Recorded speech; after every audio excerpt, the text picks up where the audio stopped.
आप लोगों को के स्ट्रॉन्ग क्लास में स्वागत है। इस चैनल को सब्सक्राइब एंड लाइक करना ना भूलें और बेल आइकन का बटन दबा दें।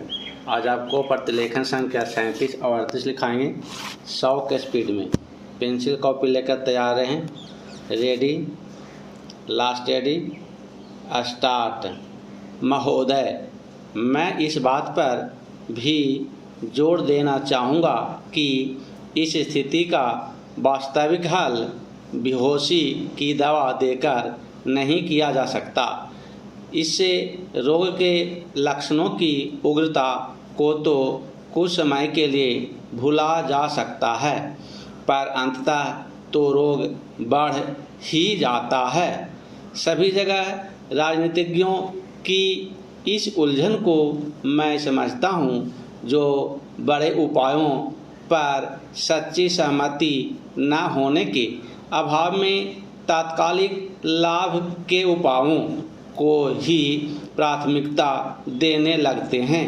इसलिए आज वास्तविक आवश्यकता इस बात की है कि लोगों और परिवारों को जल्दी से लाभ पहुंचाने के उपायों में और पूरे समाज को लाभ पहुंचाने वाले दीर्घकालीन उपायों के बीच सामंजस्य और तालमेल स्थापित किया जाए, क्योंकि अप्रत्यक्ष ढंग से उनसे भी लोगों और व्यक्तियों को लाभ पहुंचता है।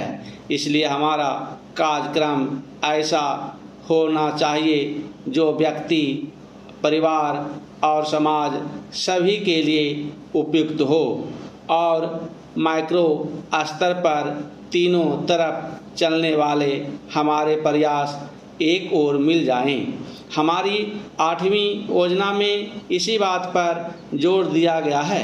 इस योजना में ग्रामीण विकास की राशि में भारी वृद्धि की गई है, जो 11,000 करोड़ रुपये से बढ़कर 30,000 करोड़ रुपये कर दी गई है।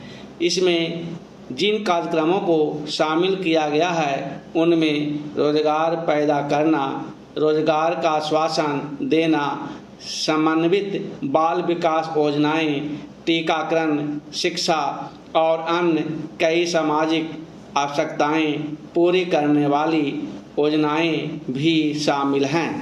इस बात की आवश्यकता हमेशा बनी रहती है कि समय समय पर लोगों की ज़रूरतों और मांगों को देखते हुए उनमें हमेशा यथोचित सामंजस्य किया जाना चाहिए।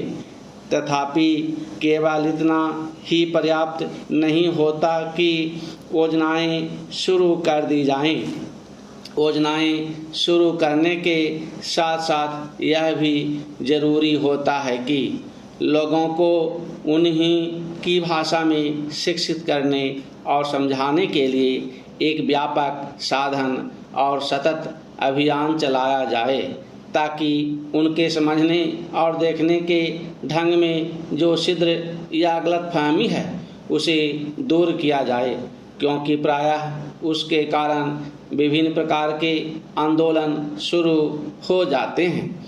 इसलिए गाँव में उन्हें समझाने के माध्यम में परिवर्तन करना अत्यधिक महत्व का है। और मुझे इस बात का निश्चय नहीं कि इस दिशा में हमने जो कुछ करना है क्या वह हम कर चुके हैं। प्रगति और वृद्धि की दर में तेजी लाने के मार्ग पर चलने के लिए सामूहिक प्रयास की ज़रूरत होती है। यह ज़रूरी है कि सरकार प्रक्रिया संबंधी बाधाओं को दूर करे, ताकि ऐसा वांछित वातावरण बन सके, उद्यम करने की भावना बढ़ सके, उसका विकास हो सके और वह पनप सके। हमने यही करने की चेष्टा की है। अब यह काम उद्यमियों का है कि पूंजी निवेश करके उत्पादन बढ़ाकर तथा अधिक कुशलता लाकर ज़्यादा रोजगार पैदा करें और आय बढ़ाएं। आय बढ़ने के साथ साथ मांग बढ़ेगी और इस तरह उत्तरोत्तर वृद्धि का चक्र शुरू हो जाता है। पहला चेंज महोदय, इस तरह पूरा पिरामिड बढ़ता जाएगा। यह विचार बड़ा स्पष्ट और सरल लगता है, परंतु जब इसे हमारे जैसे विशाल आकार, जनसंख्या और सामाजिक जटिलताओं वाले देश पर लागू किया जाता है तो उसे कार्यान्वित करना अत्यंत दुष्कर कार्य हो जाता है। अब चूंकि प्रगति और वृद्धि के लिए वातावरण अधिक अनुकूल बन गया है, इसलिए जब संसाधनों का प्रश्न सामने आता है, टेक्नोलॉजी, गुणवत्ता, उत्पादकता और प्रतियोगिता के प्रश्न सामने आते हैं। इन प्रश्नों पर विचार करते समय हमें विदेशी कारकों की समस्या पर भी ध्यान रखना पड़ता है। इस संदर्भ में विदेश से निवेश और टेक्नोलॉजी अपने देश में आती रहे, यह प्रश्न प्रासंगिक बन जाता है। बाजार में प्रवेश मिलने का प्रश्न भी महत्वपूर्ण बन जाता है। हमें अपनी अर्थव्यवस्था को विश्व अर्थव्यवस्था के एक भाग के रूप में ही देखना चाहिए। हम एक अलग थलग द्वीप बनकर नहीं रह सकते। हमें तो स्वयं को विश्व की प्रणाली के एक भाग के रूप में ही देखना चाहिए। इसी के साथ द्वीप का भी अस्तित्व वो रहना चाहिए और राष्ट्रीय हितों को भुलाया नहीं जा सकता। जैसे विश्वव्यापीकरण कहा जाता है, वह विश्व का एक भाग बनने का प्रयास मात्र है। इसके बाद ही हम शेष विश्व से यह आशा कर सकेंगे कि वह हमें हमारी आवश्यकता की चीज़ें प्रदान करें। मुझे विश्वास है कि ऐसा करते समय विषमता की कोई आवाज़ नहीं होगी, किंतु हम विश्वव्यापीकरण महज उसी की खातिर नहीं कर रहे।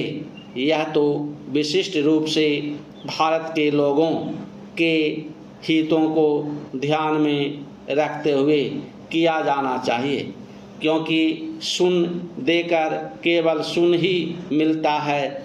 इसलिए हम अपना लक्ष्य तभी प्राप्त कर सकते हैं जब हम यह दिखा दें कि इससे देने वाले और लेने वाले दोनों का लाभ है। पहला चेंज विश्व अर्थव्यवस्था आज अधिकांशतः बाजार की ताकतों के सहारे चल रही है और यदि हम इन बातों को अनदेखा कर देंगे तो इससे हमें भी भारी हानि उठानी पड़ेगी।